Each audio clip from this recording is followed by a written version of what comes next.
Good morning all. My name is Uday Rani and in this video I am trying to explain the basics of chemistry and the best approach to clear any competitive exam in the subject of chemistry. Okay, let us move into the video. So the very basic term we need to learn in chemistry is atom. Atom, what is atom? Atom is the basic unit of any matter. Let us say any matter, when we go on dividing the matter, we will reach a place, we will reach a stage where it can't further be divided. That smallest unit of matter is called atom. For example, if we take a wall, we try to find the basic unit of the wall, it will be a brick. As we all know, just visualize it. So many bricks arrange themselves, or we arrange so many bricks to build a wall. So the basic unit of the wall is a brick. In the same way, the basic unit of any matter is an atom. And what is a matter basically? Matter is everywhere around us, and it is in three different states: solid, liquid, gas, and that is altogether another topic. But yeah, anything we can find around us is called as a matter, and the very basic unit of that matter is atom. So by definition it goes like this: an atom is the smallest unit of a matter. That's it. So molecule, what is a molecule? Molecule means when more than one atom combine, they result in the formation of a molecule. Molecule means more than one atom. It is not necessarily two atoms. It can be three atoms. It can be four atoms. But it should be definitely more than one atom. So molecule means combination of more than one atom. Example of that is, here I am taking example of oxygen. In oxygen is written as O2, not O, okay? Because in molecular form, oxygen exists as O2. So here, two atoms of oxygen combine to form O2 molecule. Here, more than one atom is there. So two atoms are there. So it is a molecule. In the same way, H2O. H2O, water, you all might be knowing it. The water formula, chemical formula of water is H2O. Here H represents hydrogen and O represents oxygen. Here two atoms of hydrogen and one atom of oxygen combine to form a molecule, a water molecule, H2O. Oxygen O2 is a molecule. H2O is also a molecule. Here two atoms of oxygen combine to form O2. Here two atoms of hydrogen and one atom of oxygen form H2O. So here also more than one atom. Two atoms of oxygen is there. So it is a molecule. Here in H2O, more than one atom. That is three atoms are there. So still it is a molecule. Atom is a singular and more than one atom combines to form a molecule. Okay. In molecule, two different types are there again. They are elements and compounds. What are elements and what are compounds?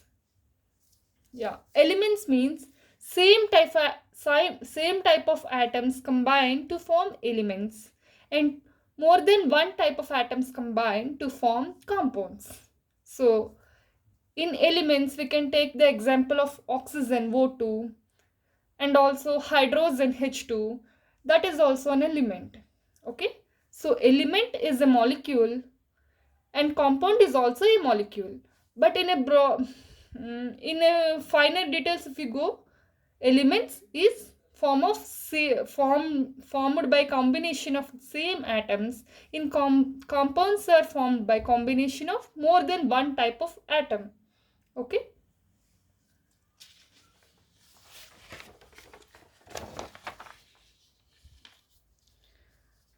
Now let us look into the structure of the atom.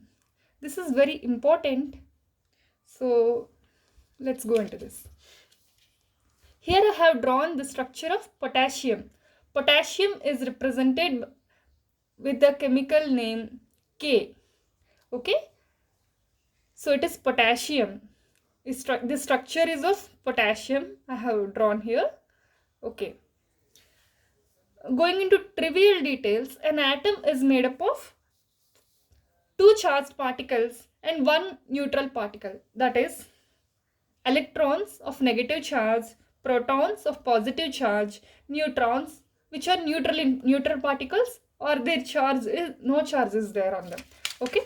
The central part of an atom is called nucleus, in which neutrons and protons together present, and orbits around the nucleus are filled with electrons, or electrons are revolving around the nucleus. Negatively charged electrons are revolving around the nucleus.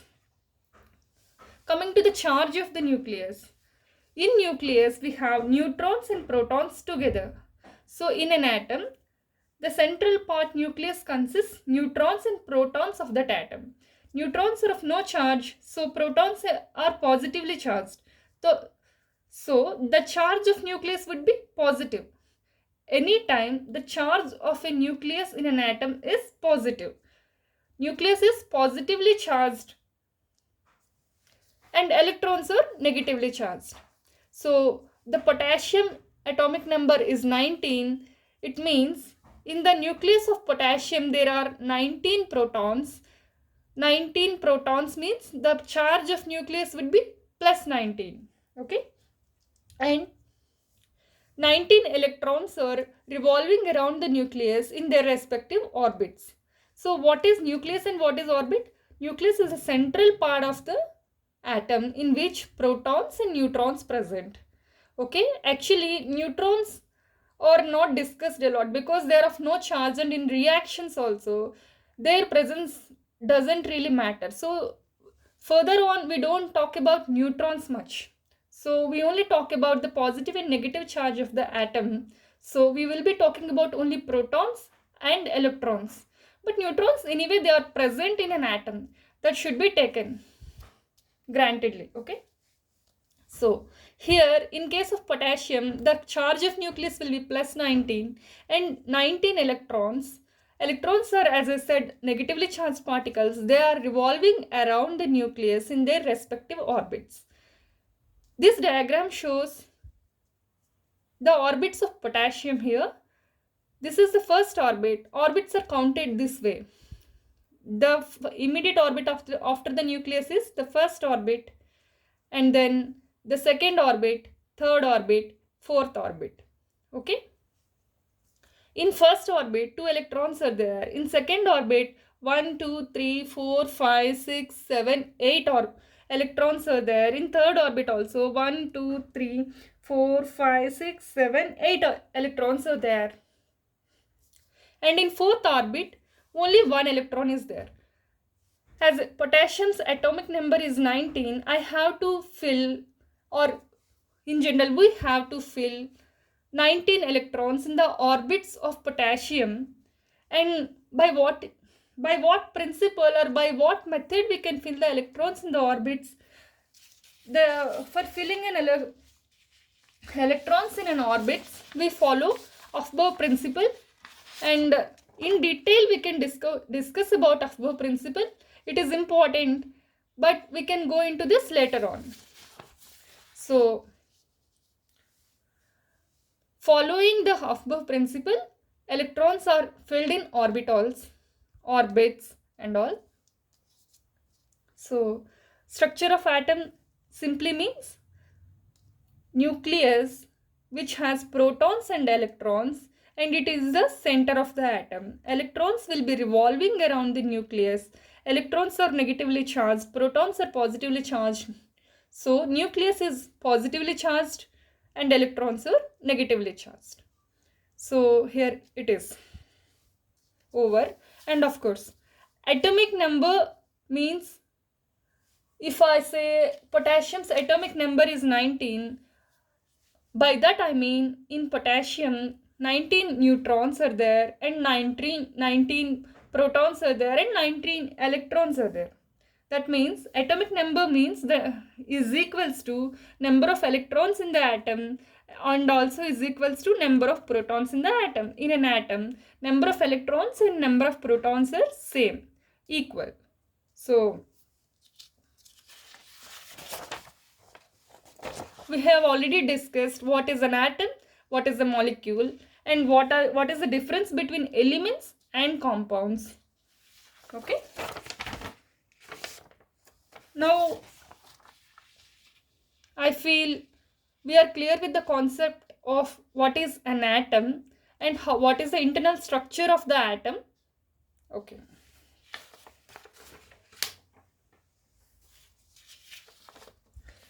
If you are interested in knowing the above principle, I will upload in another video because video will become lengthy if I discuss it here.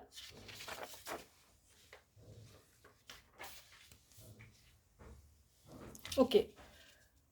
Coming to studying the reactions in general, metals react by giving the electrons and non-metals react by taking the electrons. Okay.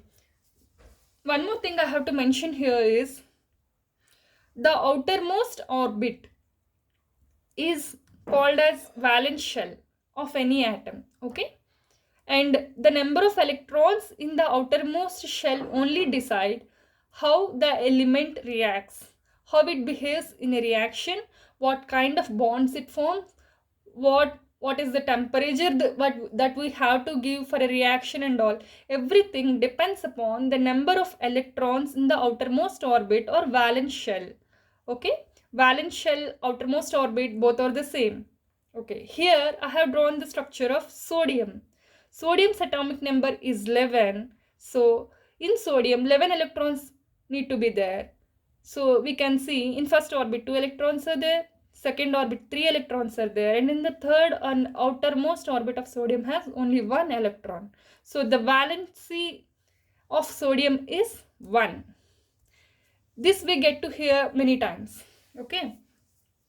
In chlorine, in the same way, if we fill the electrons, the valence shell or the outermost orbit of chlorine have 7 electrons. 1, 2, 3, 4, 5, 6 and 7.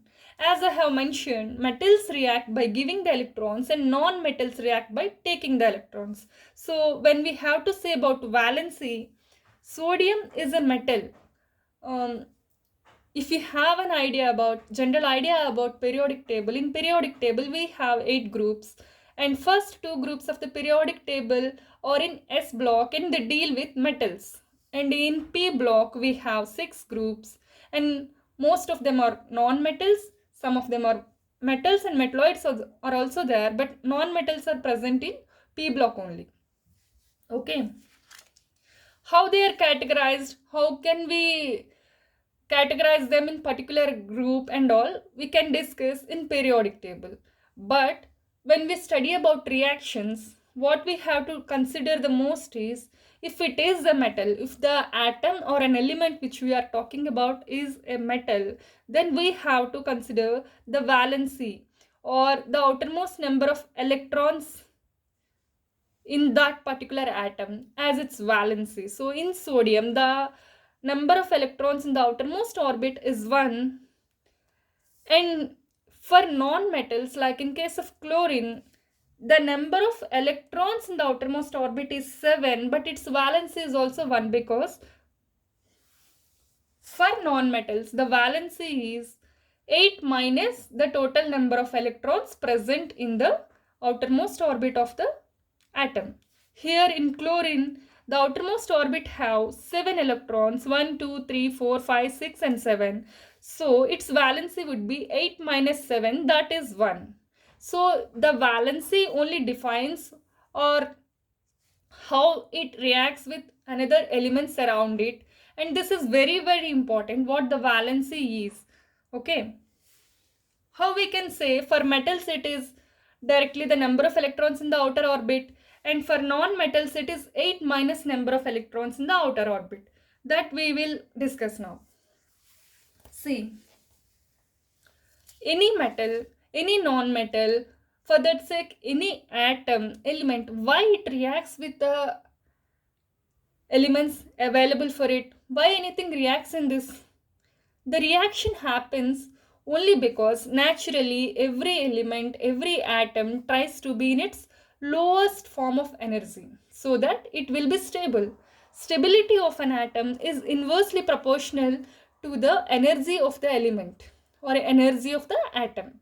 Okay, actually element means a molecule, as I have already told you, but when we are doing particular reaction, we won't be able to take a particular atom and then make it react with another atom. We generally take some substance of it. Okay, so it is molecules, they are molecules and they are elements basically. So if I refer an element, that is atom only in broad sense. Okay, yeah, difference is there though. Stability is directly proportional to energy of the element, energy of the atom.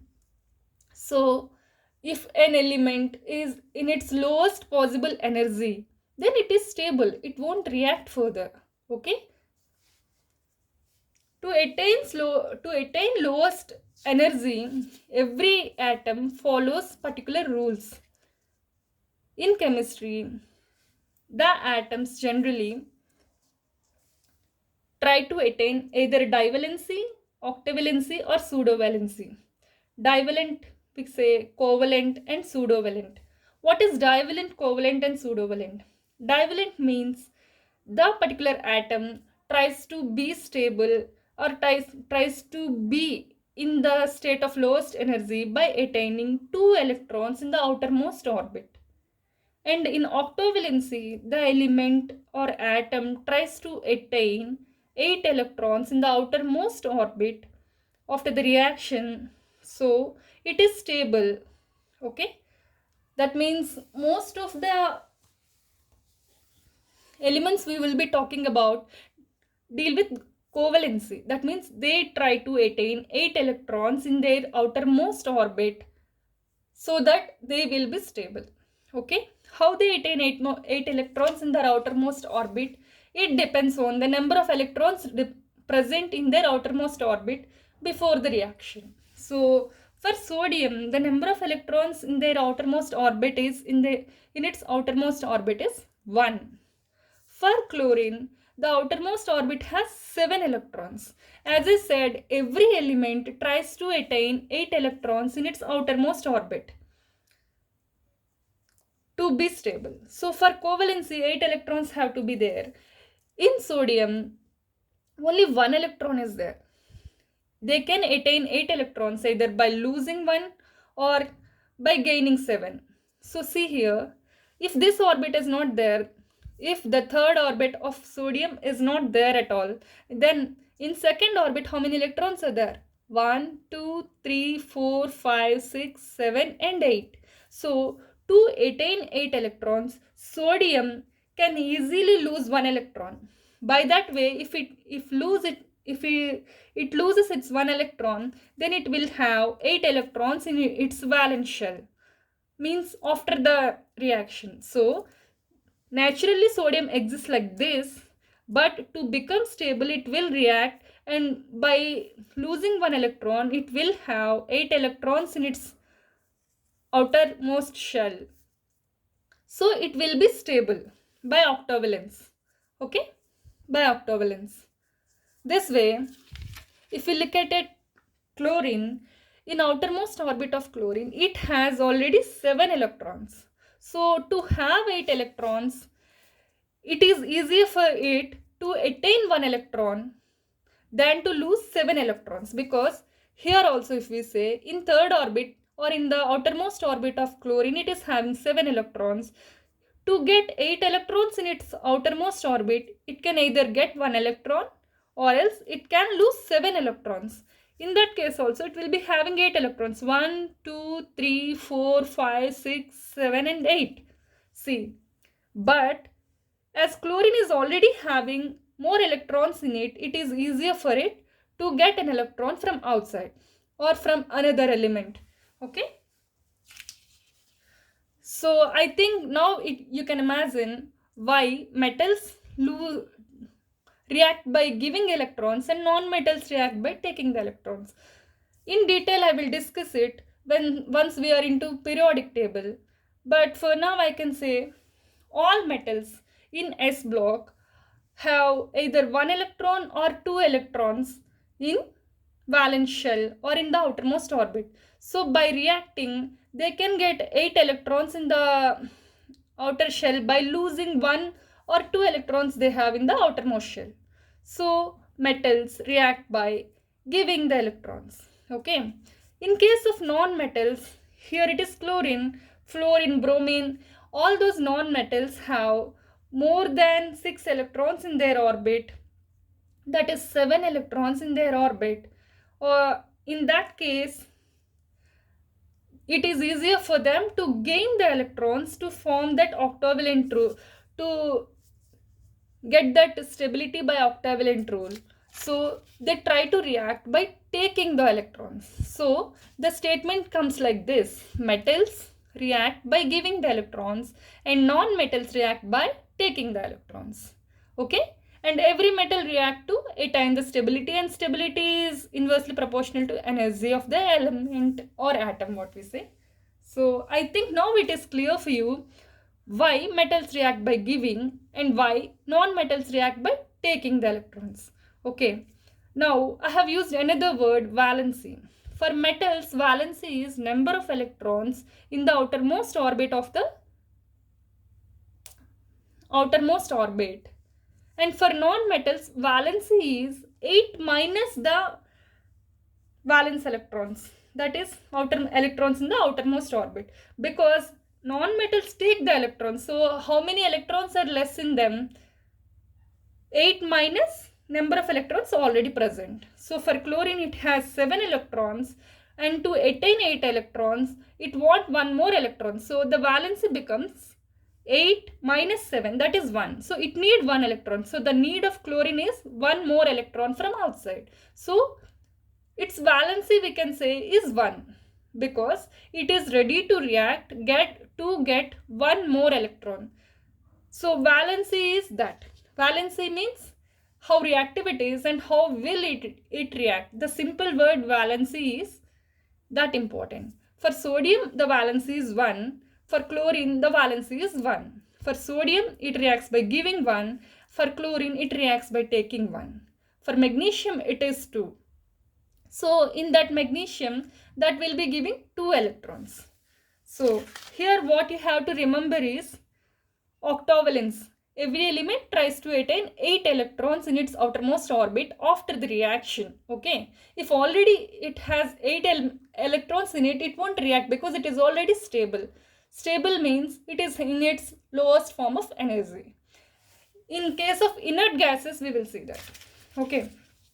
So here I have written the formula of common salt, sodium chloride. So this is sodium. After losing one electron, it becomes Na plus.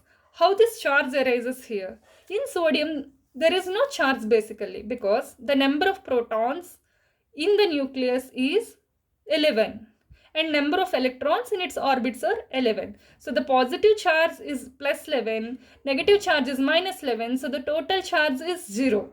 But after a reaction, as sodium reacts by giving one electron out, the number of electrons is 10 and number of protons is 11. So the positive charge plus 11 and negative charge is minus 10. So the positive charge is dominating here. We represent it as plus, Na plus, and it is a cation. So metal gives one electron and becomes positively charged particle. Okay.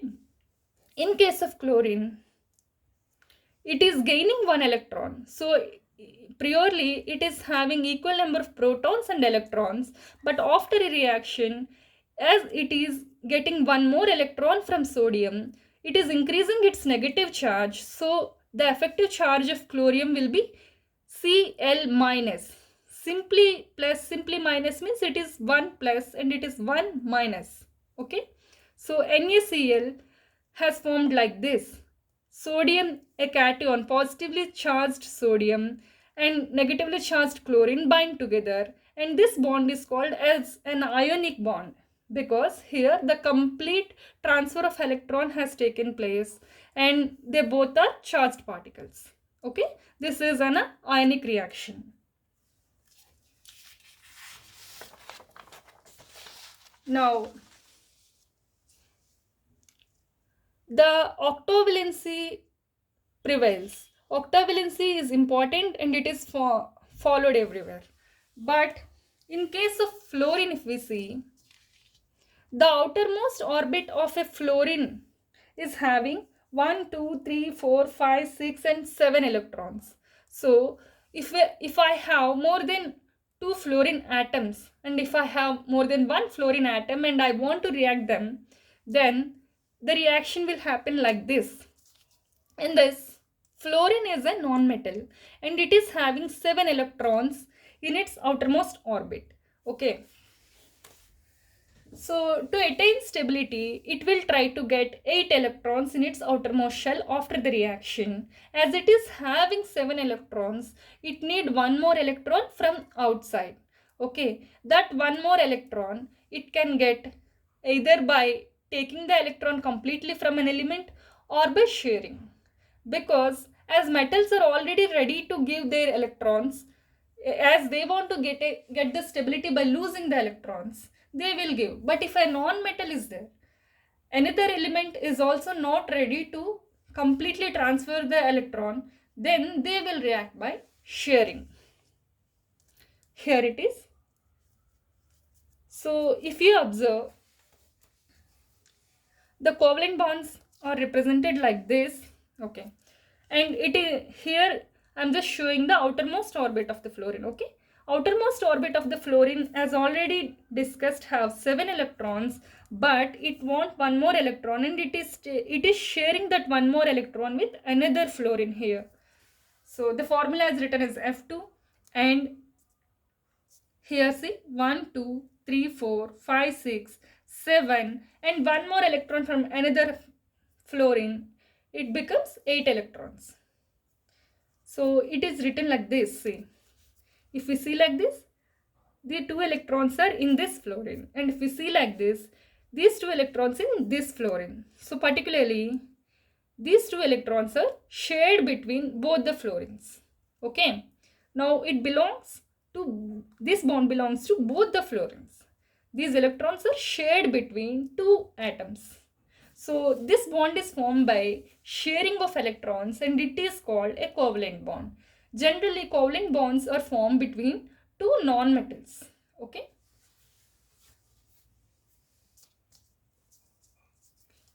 Here also 8 electrons are there in each of its orbits.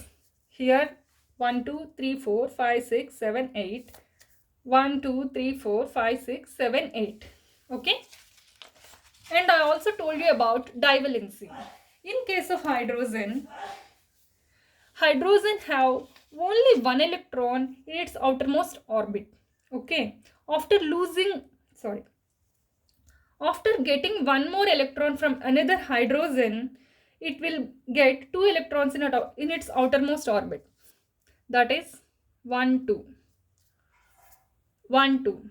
So, by getting 2 electrons in its outermost orbit after a reaction, hydrogen becomes stable by divalency. As I told you, divalency means getting 2 electrons in its outermost orbit to become stable. Octavalency is getting 8 electrons in its outermost orbit after the reaction. Okay. Now, if we see, hydrogen is neither a metal nor a non-metal. But when it is clearly studied, it shows properties of both metal and non-metal. So, it reacts in different ways. Now see, HCl. In ionic reaction, hydrogen reacts with chlorine and it becomes HCl, H plus Cl minus. Here it is an ionic reaction. Here hydrogen is reacting like a metal with non-metal chlorine. But here it is sharing. Okay. So hydrogen is a bit peculiar. You can understand further. Okay. So I hope this class is clear. up to here. We will discuss in detail about periodic table. That means in a prospect of competitive exams. I will not be going into trivial details, but you will get an idea how to read the periodic table. Okay? Thank you.